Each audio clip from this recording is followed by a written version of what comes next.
रॉय एक lower middle class family का लड़का था। माँ बाप की दुआ और खुद के कर्मों के कारण उसे एक ऊंचे पोस्ट में नौकरी मिल गई थी और किस्मत ऐसा था कि उसे अपनी मनपसंद की जीवन संगनी भी मिल गई थी। बस देर थी तो शादी की। रॉय के जीवन में सिर्फ 4 ही दोस्त थे जो कि रॉय के कठिन से कठिन परिस्थितियों में भी रॉय का साथ बिल्कुल नहीं छोड़े थे।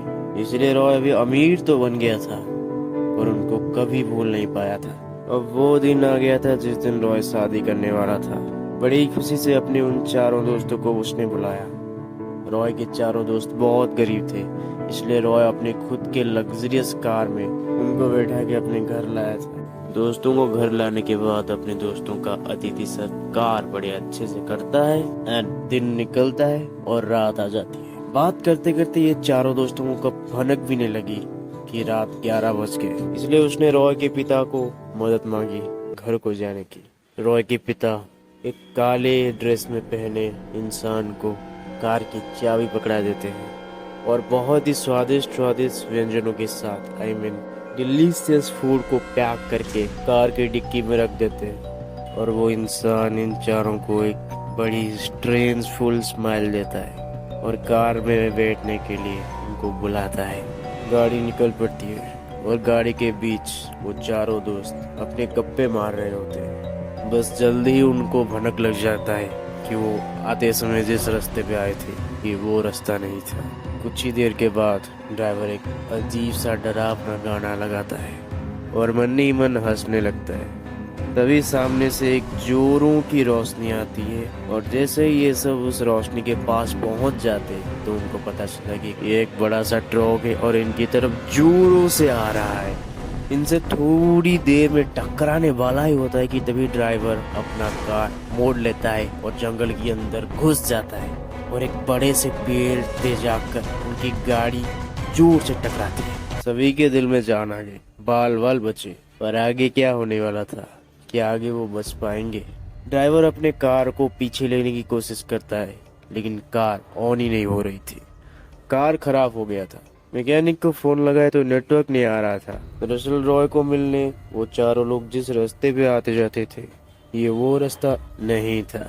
इसमें सिर्फ ड्राइवर को ही पता था कि उनके घर को जाने की राह किस दिशा में है।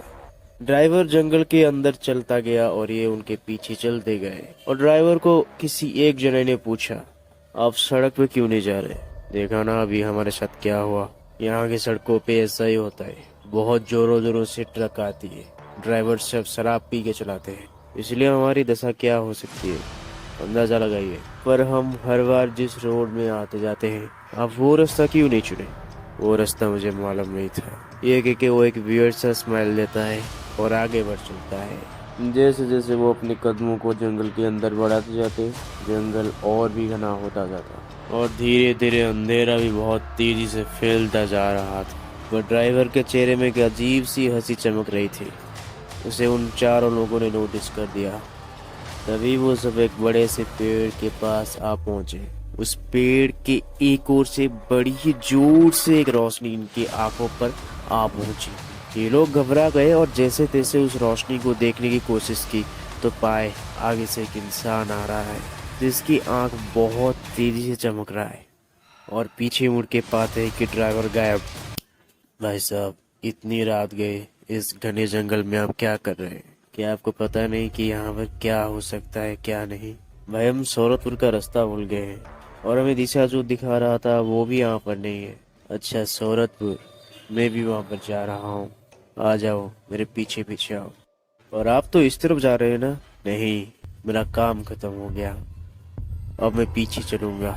इसी तरह वो अनजान आदमी और ये 4 लोग धीरे धीरे चलते जाते हैं। तभी वो अनजान आदमी कहता है, आप सब बड़े चिंतित लग रहे हैं, क्या मैं आपकी मनोरंजन के लिए एक कहानी सुना दूं?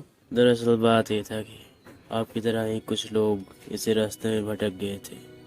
अचानक से एक पेड़ों के अंदर से एक अजीब सी आकृति निकलती है और इनको राह दिखाती है। वो इनको इस हद से मंत्रमुग्ध कर दिया था कि ये सब उसके बातों में ही चल रहे थे। ये लोग सर्दी से कांपने लगते हैं और ढूंढते हैं किसी आश्रय स्थल की। तभी उन्हें मिलता है एक छोटा सा झोपड़ी।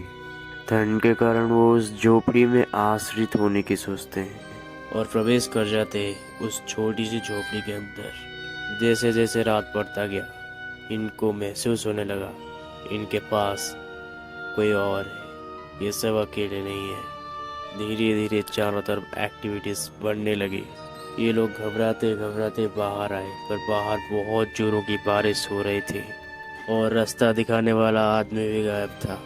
इसलिए वो बिना सोचे समझे उस झोपड़ी के अंदर फिर से घुस गए। उसके बाद आज तक उनका कोई अता पता नहीं चला। भाई ये सब कह के तो हमें डरा रहे हो, बंद करो ये कहानी। मैंने तो आपका मनोरंजन के लिए ये सब कहा था, बाकी आपको अच्छा ना लगे तो सही है। चारों तरफ शांति छा गई और अंधेरा भी। धीरे धीरे सबको ठंड लगना शुरू हो गया।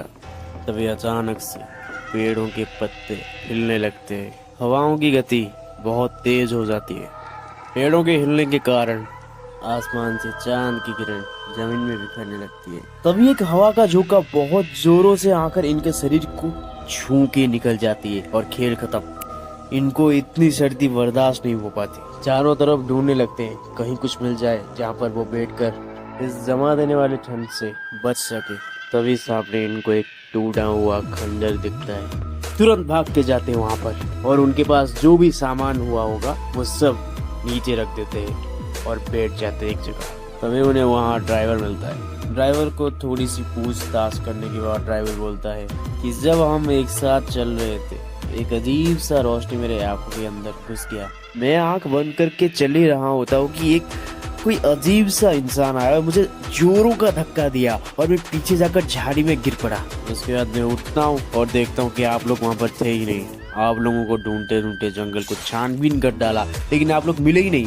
थक हार कर मुझे ये खंडर मिला और इसके अंदर में बड़ी ही उदासी से बैठ गया। तब तक बारिश शुरू हो चुकी थी और बारिश इतनी जोर से हो रही थी कि इन लोगों के मन में थोड़ी सी भी आशा नहीं बच सकी कि आज वो घर जा पाएंगे।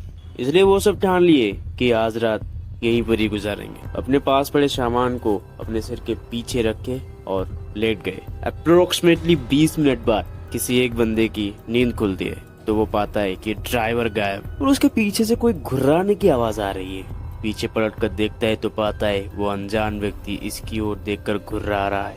वो बिल्कुल काला पड़ गया है। पर तभी दूसरी साइड से पायलों की आवाज आने लगती है। दूसरी साइड वो घूम कर देखता है तो एक औरत खड़ी है और इसकी तरफ देखकर लगातार हंसी जा रही है। उसके बाद एक वेट सी स्माइल दी और गुस्सा हो गई।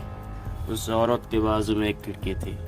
उस खिड़की से एक बिल्ली अंदर को कूदी और एक इंसान में बदल गई और जोर से भागने लगी दरवाजे की तरफ और चली गई। उसके बाद फिर से 2 बिल्लियां आई और फिर से इंसान जैसे हो गए और फिर से भागने लगी और फिर से निकल गए। फिर से 3 बिल्लियां आई और फिर से इंसान हो गए, फिर से निकल गई। फिर से 4 बिल्लियां आई। ऐसे ऐसे करते करते 8 बिल्लियां खिड़की से कूदी एक बार में ही। इस बार इस बंदे के पास आई, इसके चारों तरफ एक घेरा बना दिए। वो अपने हर एक दोस्त को उठाने की कोशिश करता है, लेकिन उसका हर एक हाथ पैर सिर हिल भी नहीं रहे थे।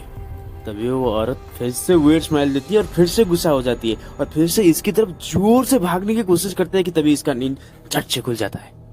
आँख खोलकर देखता है तो पाता है ड्राइवर का आधा शरीर था ही नहीं। ऐसा लगा कोई शेर आकर उस सादे शरीर को खा चुका है और खून बहुत तेजी से बह रहा है और वो अनजान इंसान भी गायब है। तुरंत अपने दोस्तों को उठाता है और डरते हुए चेहरे के साथ उन सबको भागने को बोलता है। वो सब इससे पूछते हैं कि भाई क्या हुआ, लेकिन वो बोलता है पहले भागो। जो भी है मैं आप सबको बाद में बताऊंगा, वो पहले भागो, अपने सामान को पकड़ के जोर से भागो। और ये कह के ही वो भागने लगता है। उसके पीछे पीछे उसके दोस्त भी भागने लगते हैं। बारिश बहुत तेजी से हो रही थी और उस हिसाब से ठंड भी लग रहा था।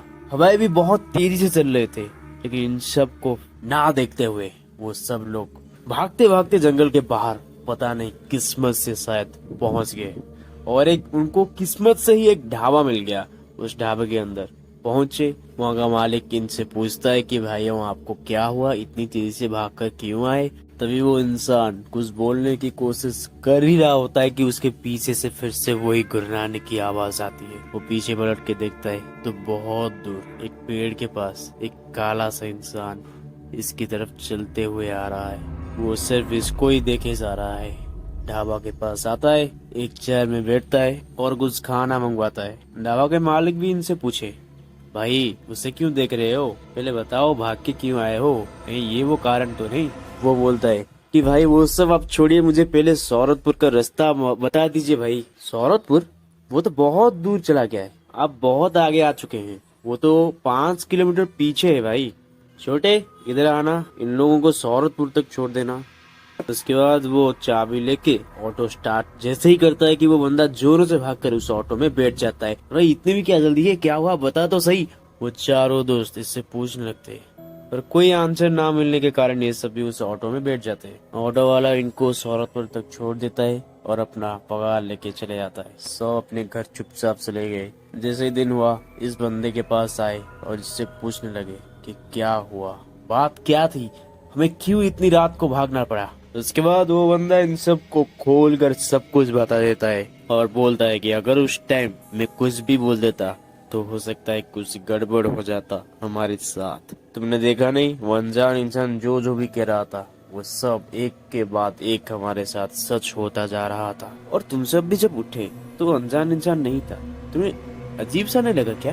भाई हम जब भाग के आ रहे थे वो अजीब सा इंसान हमको देखकर पुकार रहा था, आ जाओ, इतनी बारिश में कहाँ भीगे भीगे जा रहे हो, आ जाओ, एक रात के लिए तो रह जाओ यहाँ पर। हम तेरी बात सुनकर भागते भागते उस ढाबे पर चले आए। क्या तुम्हें वो दिखाई दिया था? हाँ दिखाई दिया था, पर ड्राइवर दिखाई नहीं दिया था। वो बंदा शॉक्ड इस बात को एक साल निकल जाता है। करीब करीब मार्च का महीना था, रॉय का बर्थडे आता है, इसलिए रॉय अपने दोस्तों को फिर से अपने घर ले आने के लिए एक ड्राइवर को भेजता है और फोन में बातचीत भी हो जाती है। सब लोग रेडी होकर अपने घर में बैठे थे, बस देर थी तो ड्राइवर की आने की। ड्राइवर आता है, ये लोग कार के पास जाते और जैसे ही ड्राइवर के चेहरे को देखते ये लोग एकदम से शॉक। ये वही ड्राइवर था जो उस दिन एक लाश की तरह मरा पड़ा था, उसका आधा शरीर ही नहीं था, तो फिर ये जिंदा कैसे है? ड्राइवर को वो सब पूछते हैं तो ड्राइवर बोलता है, कौन से दिन की बात कर रहे हैं आप, मैं आपको यहाँ पर कब लेकर आया था? भाई उस दिन आपके हाथ पे तो रॉय के पिताजी आपको चाबी दिए थे। रॉय के पिताजी? उनको तो गुजरे हुए 2 साल हो गए। आप कौन से दिन की बात कर रहे हैं, मुझे पता नहीं, माफ कीजिएगा, मैं भूल गया। ये सब लोग कार में बैठे हैं और इन सब के मन में बस एक ही ख्याल है कि जिस दिन हमें उस रास्ते पे लेकर गया था वो आदमी था कौन, और वो अनजान इंसान क्यों उस रास्ते पे आया था। क्या लगता है आपको, कौन था वो जो मर गया था? वो फिर से जिंदा हो गया है या फिर वो कोई छल्ला हुआ था? अगर वो जिंदा होके वापस आए तो इनके साथ आगे क्या होगा, जानने के लिए बने रहे और जाते जाते बालकनी की खिड़की को थोड़ा खोल के तो देखिएगा।